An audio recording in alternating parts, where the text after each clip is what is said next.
Baik, pemirsa, kurangnya lapangan pekerjaan menjadi salah satu tantangan bagi perekonomian di tanah air. Menurut data Badan Pusat Statistik, tingkat pengangguran hingga Februari 2023 mencapai 5,45%, mengalami penurunan sebesar 0,38% dibandingkan Februari 2022. Lalu seperti apa rencana atau gagasan para calon presiden untuk meneruskan tren positif ini, terutama dalam memanfaatkan bonus demografi? Kita akan membahasnya lebih dalam bersama perwakilan ketiga calon presiden. Dari paslon nomor urut 1 ada juru bicara Timnas Amin Ismail Bahtiar, dan juga paslon nomor urut 2 ada wakil komandan tim Fanta TKN Prabowo Gibran Angga Wira, dan dari TPN Ganjar Mahfud ada Bang Boy Agustinus yang sudah bersama kami di studio. Saya sapa dulu yang secara virtual, ada Bang Ismail, Bang Angga. Assalamualaikum, selamat sore. Waalaikumsalam, Juno. Ya, sore, Mas. Ya, di studio ada Bang Boy dari TPN Ganjar Mahfud bersama saya. Kita bicara mengenai bagaimana lapangan pekerjaan tadi menuntaskan pengangguran, menurunkan angka itu. Mungkin saya terlebih dahulu mungkin ke Bang Ismail dulu ya, Bang Boy ya. Kita ke Bang Ismail. Bang Ismail, menciptakan 15 juta lapangan kerja, itu targetnya ya. Boleh dielaborasi, Bang Ismail? Siap, terima kasih, Mas. Pertama, 15 juta itu tentu bukan angka yang muncul tiba-tiba begitu saja. 15 juta ini adalah angka yang telah melalui sejumlah kajian, riset, dan kami menentukan bahwa bagaimana mengeksekusi, bagaimana menuntaskan janji kampanye ini ketika 2024 mendatang amanah itu diberikan kepada Pak Anies Baswedan. Tentu saja kalau kita mau melihat bahwa sejumlah persoalan lapangan kerja ini kan punya kompleksitas cukup tinggi. Jadi kalau kita merujuk dari data yang ada, ternyata penyerapan lapangan kerja yang kurang kan problemnya banyak. Di antaranya yang mungkin ketersediaan minim ini karena memang dari pemerintah yang akhir-akhir ini memasukkan, kalau kita melihat dari angka-angka investasi ya, memang terjadi peningkatan cukup signifikan. Sebelumnya 2021-2022 angka investasi yang naik dari 300 triliun menjadi 1.000 lebih triliun, tetapi ternyata tidak sebanding dengan penyerapan lapangan kerja. Setelah kami analisa, ternyata persoalannya memang ada pada investasi itu banyak pada investasi padat modal, bukan pada investasi padat karya. Sehingga pasangan Timnas meyakini salah satu persoalan daripada masalah ini ketika ingin dientaskan, maka investasi ini harus kita arahkan pada investasi padat karya.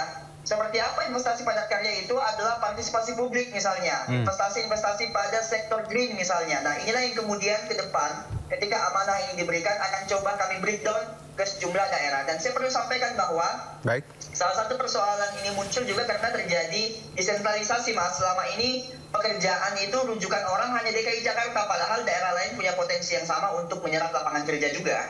Oke, baik. Saya ke Bang Angga terlebih dahulu, nanti saya akan coba elaborasi lagi tadi ya pertanyaan, jawaban dari Bang Ismail. Kalau dari Prabowo Gibran sendiri, Bang Angga, apa ini upaya dalam mengatasi masalah pengangguran? Silakan. Ya, kalau kita lihat memang masalah pengangguran ini masih menjadi masalah klasik ya. Kalau kita lihat dari data sekarang kurang lebih 8 juta orang yang masih masuk dalam pengangguran. Nah, untuk itu kita merumuskan suatu program yang konkret, program transformasi bangsa, di mana kita mencoba mengakselerasikan, menggerakkan ekonomi melalui berbagai program yang ada. Contoh misalnya program makan siang gratis yang akan kita berikan kepada anak-anak dan ibu-ibu ini secara langsung akan mendorong industri rumahan dan industri di desa-desa ini untuk berjalan gitu. Jadi apa yang tadi disampaikan bahwa kalau kita lihat hanya mengandalkan investasi dari luar, memang trennya sekarang memang sudah kepada padat modal ya, karena memang dengan sentuhan teknologi, mau nggak mau seperti itu. Tapi kalau kita menggerakkannya ekonomi berbasis agroindustri pedesaan gitu ya, dengan juga mengoptimalkan nanti dana desa yang terus meningkat, ini saya rasa juga akan menggerakkan pertumbuhan ekonomi di desa-desa, dan itu akan membuka lapangan pekerjaan secara langsung. Jadi konkretnya kita akan menggerakkan ekonomi ini dengan berbasis program yang sudah ada, tapi bertumpu kepada UMKM yang ada di daerah. Nah, kita sendiri dari Redmas ya, Relawan Pengusaha Muda Nasional, memang ditargetkan khusus oleh tim kampanye ya dan Pak Prabowo dan Mas Gibran untuk mendorong lahirnya para entrepreneur, Mas Juno. Jadi kita targetkan sampai 2024 kita mampu melahirkan 2 juta entrepreneur baru. Ini dengan program-program seperti yang sudah dirilis kita, mentorship program, lalu juga ada program kredit startup. Ini yang akan kita akselerasikan untuk menghasilkan lapangan pekerjaan dengan mendorong lahirnya para pengusaha. Seperti itu. 2 juta entrepreneur tadi ya yang Anda sebutkan ya bahwa itu target, salah satu target. Jadi kalau bicara angka sebenarnya lebih spesifik tadi membuat usahawan muda, bukan tadi lapangan. Kalau kita lihat Amin dengan 15 juta tadi menciptakan lapangan kerja, kalau Bang Angga tadi 2 juta ya untuk entrepreneur ya? Iya. Artinya kalau tadi 15 juta berarti kan udah ada surplus ya. Karena kan tingkat pengangguran sekarang itu kurang lebih 8 juta orang ya, seperti itu. Ya, baik. Saya ke Bang Boy nih. Kalau tadi ada 15, saya dengar ini TPN Ganjar Mahfud nih angkanya 17. Betul, Bang. Ini cukup luar biasa. Ini dibalik alasan ini, Bang Boy apa? Silakan. Ya, kami tim Ganjar Mahfud memiliki program menciptakan 17 juta lapangan kerja. Hal tersebut bukan tanpa dasar. Hal tersebut didasari oleh bagaimana setiap derap langkah Ganjar Mahfud yang selalu diiringi oleh aspirasi masyarakat, aspirasi generasi muda, sehingga saya anak muda hadir di sini. Ya, jadi kita lihat juga Pak Ganjar dan Pak Mahfud ini kan lahir dari rakyat, hidup bersama rakyat, berjuang bersama rakyat, sehingga program ini terrealisasi juga. Dan kita lihat juga ya, pagi tadi Pak Ganjar bertemu dengan masyarakat seperti aktivitas yang dilakukan setiap saat. Mendapat aduan bahwa adanya praktik korupsi, ada praktik menyogok. Nah, hal inilah yang harus dituntaskan oleh Pak Mahfud nanti ketika sudah menjabat. Jadi kita lihat ya, bahwa praktik korupsi ini kan yang menaikkan harga-harga bahan pokok, menjadikan sulitnya lapangan kerja, menjadikan harga-harga semua itu semakin sulit dijangkau oleh masyarakat. Nah, sehingga Pak Ganjar, Pak Mahfud hadir pada saat ini. Nah, kalau kita bicara mengenai tadi realisasinya, saya mungkin kembali ke Bang Ismail bahwa angka-angka tadi kita sebutkan, programnya juga baik, semuanya baik gitu tujuannya. Kalau dari Bang Ismail bahwa ada 15 juta, ini realisasinya seperti apa? Adakah program khusus agar ini juga bukan sekedar wacana, Bang Ismail? Kami pastikan, Mas, bahwa ini bukan sebatas janji politik dan ini bukan sebatas wacana yang disampaikan oleh pasangan timnas. 15 juta ini, seperti yang saya bahasakan di awal, ini telah kami ukur, telah kami mencoba melakukan breakdown, akan dibagi ke wilayah mana saja. Karena jangan lupa bahwa salah satu persoalan lapangan kerja ini terus meningkat, adanya desentralisasi yang saya bahasakan tadi, bahwa banyak orang ketika mencari lapangan kerja akan ke Jakarta, padahal lapangan kerja itu bisa aja kita ciptakan di Jawa, di Jawa Barat misalnya, bisa kita ciptakan di Jawa Tengah, di Papua misalnya, itu sangat mungkin. Menarik, Anda menyebut desentralisasi berkali-kali, ada 2 kali kalau saya tidak salah. Tapi yang saya ingat Pak Anies juga tidak setuju sebenarnya dengan pembangunan IKN. Apakah ini juga kontradiktif kalau kita lihat dengan alasan ini? Bagaimana? Baik, Mas, lapangan pekerjaan ini jangan dibandingkan terhadap dengan apa yang kemudian Pak Anies lakukan terhadap sikap di IKN, karena lapangan pekerjaan dan IKN ini tentu 2 hal yang berbeda. Kami menganggap persoalan IKN bukan pada ketersediaan lapangan kerja, justru IKN ini adalah beban negara yang dibawa karena 400 sekian triliun ini yang harus dibawa ke sana, sementara bisa membangun daerah yang lain yang jumlahnya mungkin 14 pusat ekonomi kota baru. Inilah yang kita harapkan bisa menghadirkan lapangan kerja baru ketika itu bisa direalisasi, Mas. Jadi seperti itu ya. Nah, kalau tadi Anda menyebutkan bahwa desentralisasi ini masalahnya, lalu apa yang dilakukan? Kalau tadi ada beberapa titik lain selain IKN, di mana saja, Mas, yang bisa kita gali atau wilayah mana yang potensial? Contoh misalnya, Mas, saya cerita tentang bagaimana dulu cerita di Riau dengan industri perkebunan yang begitu gede. Nah, kami menganggap industri ini hari ini sudah tidak begitu lagi tumbuh berkembang dengan pesat, sehingga kami ingin coba melakukan bagaimana menumbuhkan kembali ini dengan melakukan industrialisasi. Dan akhirnya harapan besar kami, orang-orang yang ada di Jambi, orang-orang yang ada di Sumatera, di Riau, tidak lagi mencari tempat lain untuk hanya sebatas mengais rezeki untuk kebutuhan ekonomi. Kita mau pertumbuhan itu bisa hadir di Jambi, bisa hadir di Sumatera, bisa hadir di tempat-tempat sekitar. Dan ini bukan satu-satunya potensi. Daerah-daerah lain di timur, misalnya di Maluku, di Papua, semua punya potensi yang kemudian bisa kita kembangkan menjadi pusat ekonomi baru, insya Allah. Jadi sebenarnya desentralisasi tadi jawabannya bukan punya ibu kota baru, tapi wilayah-wilayah yang sudah established bisa digali potensinya, seperti itu, Bang Ismail.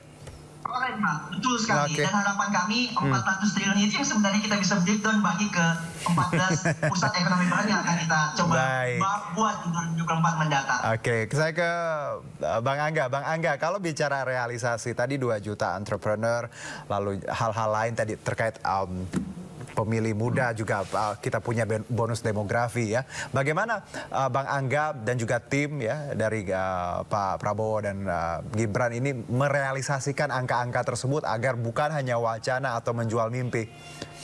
Ya, pertama kalau kita lihat, kalau dalam konteks pembangunan ini kan Mas Juno kita berkelanjutan ya. Baik.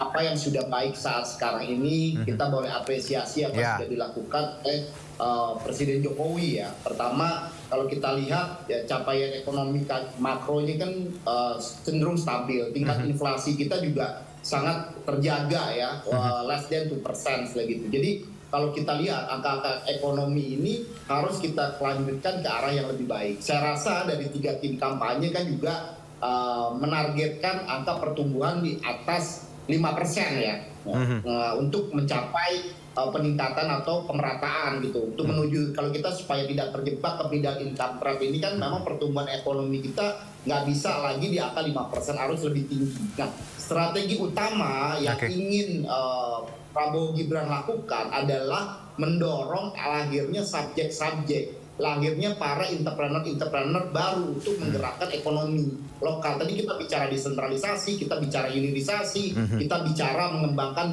ekonomi berbasis tadi agroindustri. Nggak lain, nggak bukan, itu akan bisa bergerak kalau nggak ada SDM. Makanya harus didorong SDM para pengusaha muda baru yang lahir. Nah tentunya untuk mendorong tersebut harus tercipta suatu ekosistem dan diberikan suatu insentif agar benih-benih yang ada ini bisa tumbuh berkembang dengan baik. Strategi ini yang akan kita lakukan Mas Juno sehingga bisa terjadi pemetaan infrastruktur yang sudah terbangun dengan baik ini harus diisi oleh aktivitas-aktivitas ekonomi sehingga infrastruktur ini bisa maksimal dampaknya. Oke, tadi menggerakkan argo industri pedesaan, tadi berarti dengan kata lain kita mandiri, berdiri di kaki sendiri seperti itu ya? Ya harus, karena dengan adanya situasi geopolitik seperti sekarang ini Mas Juno, itu kita nggak bisa mengandalkan investment dari tadi. Kita harus bisa swasembada gitu, seperti itu. Ini PR kita bersama. Oke, saya ke Bang Boy. Bang Boy, kalau kita tadi ada Amin juga menyebutkan tadi 15 dengan programnya,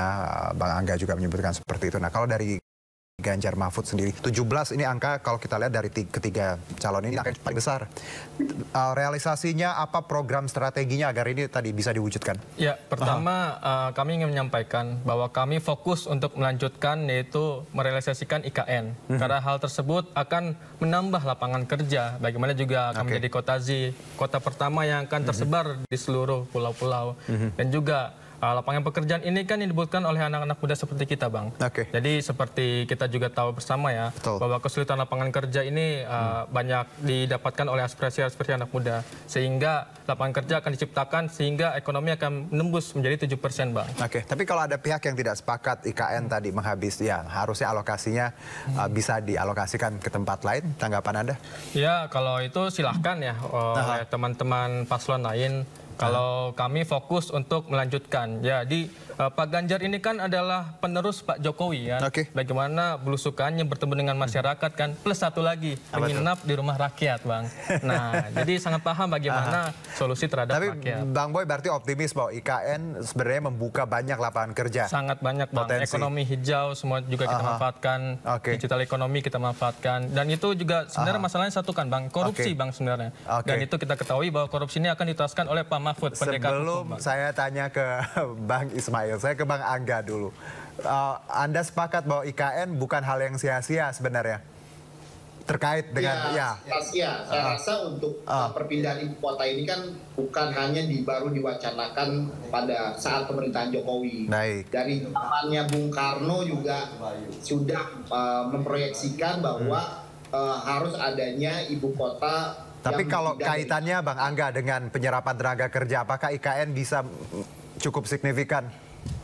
Ya, saya rasa ini menjadi salah satu simbol ya, proyek strategis nasional di mana kita membangun suatu kota dengan pendekatan teknologi, green teknologi. Jadi kita jangan terlalu punya kekhawatiran berlebihan. Saya lihat aja negara-negara Arab misalnya seperti Dubai itu kan dulunya gurun pasir, tapi menurut saya dengan kemajuan teknologi kita bisa lakukan itu. Dan kalau kita berbicara ya daya dukung Jakarta ini kan sangat menurun, jadi mau nggak mau ya harus ada relokasi ibu kota. Perkara pindahnya kemana atau seperti apa, saya rasa pemerintah saat ini sudah melakukan kajian, Bappenas sudah melakukan kajian dengan begitu baik, dan akhirnya ditetapkanlah IKN di Penajam Pasir di Kalimantan Timur ini sebagai salah satu tempat untuk melanjutkan proses transformasi bangsa ini. Jadi saya rasa kita tidak terlalu worry berlebihan lah. Jadi Mas Anies pun jangan terlalu worry berlebihan. Kita lanjutkan proyek IKN karena ini juga sudah ada di undang-undang. Mudah-mudahan ini bisa terrealisasi dengan cepat dan kita awasi sehingga pembangunannya benar-benar bisa terakselerasi dan mengajak juga pihak swasta untuk terlibat di dalamnya. Baik, saya ke Bang Ismail, singkat saja Bang, tambahkan ada elaborasi terkait ini karena dua kubu ini punya paham yang sama dan tapi Anda berbeda terkait bagaimana IKN dan korelasinya dengan tadi penyerapan tenaga kerja. Problem IKN kan satu Mas, memindahkan ibu kota dengan anggaran yang besar. Kami membayangkan anggaran itu bisa jauh lebih berfungsi dengan manfaat yang lebih banyak ketika digunakan untuk hal yang lain. Itu aja sebenarnya kesimpulannya. Artinya pindah nggak pindah ini kan persoalan siapa yang menjabat di 2024 mendatang Mas. Kira-kira begitu. Oke, baik. Sudah. Sekarang saya ke item selanjutnya karena saya masih punya beberapa pertanyaan nih. Bang Angga, Bang Boy dan juga Bang Ismail. Kita bicara ketenaga kerjaan, undang-undang, aturan yang juga masih menjadi momok untuk masyarakat saat ini. Saya ke Bang Boy dulu. Kalau kita bicara undang-undang ketenaga kerjaan, Omnibus Law, bagaimana ini kaitannya juga dengan para pekerja? Bagaimana Ganjar Mahfud melihat ini, Bang Boy? Ya, dari Pak Ganjar Pak Mahfud itu selalu menyerap ya bagaimana pendapat masyarakat, aspirasi masyarakat. Jadi apa anti suara masyarakat adalah suara Pak Ganjar Pak Mahfud. Jadi bukan sendiri bahwa keinginan kami sendiri, bukan kepentingan kami, karena kepentingan Ganjar Mahfud adalah kepentingan masyarakat, Bang. Dan kalau bicara tadi undang-undang ketenaga kerjaan Omnibus Law bagaimana? Apakah nanti akan ada gebrakan atau tetap melanjutkan karena kita tahu sikap buruh menolak semua itu. Ya, Pak Ganjar sudah menyampaikan ya bagaimana Pak Ganjar itu melihat lagi kan bagaimana pendapat-pendapat dari pemerintah, dari para buruh, dari para semua kalangan masyarakat dan akan dievaluasi kalau misalkan memang tidak tepat. Baik, akan dievaluasi kalau memang tidak tepat. Kalau saya ke Bang Angga, bagaimana bicara undang-undang ketenaga kerjaan, tanggapannya? Mas Juno, tentunya kita harus ada adaptif ya, dan juga fleksibilitas di pasar tenaga kerja ini kan harus juga ada. Tapi tentunya juga harus menjamin hak-hak yang diberikan oleh para pekerja. Jadi saya rasa jangan selalu diidentikan ada suatu persepsi yang berbeda antara pengusaha dan buruh atau pekerja. Saya rasa nggak ada pengusaha yang ingin menelantarkan atau tidak mensejahterakan buruhnya. Ini mitra menurut saya. Jadi saya rasa dalam penyusunan berbagai macam kebijakan soal pekerja atau perburuhan ini, saya rasa harus mengedepankan win-win solusi ya antar kedua belah pihak. Jadi menurut saya kita juga jangan lupa kompetisi kita di antar negara di ASEAN ini sudah cukup ketat.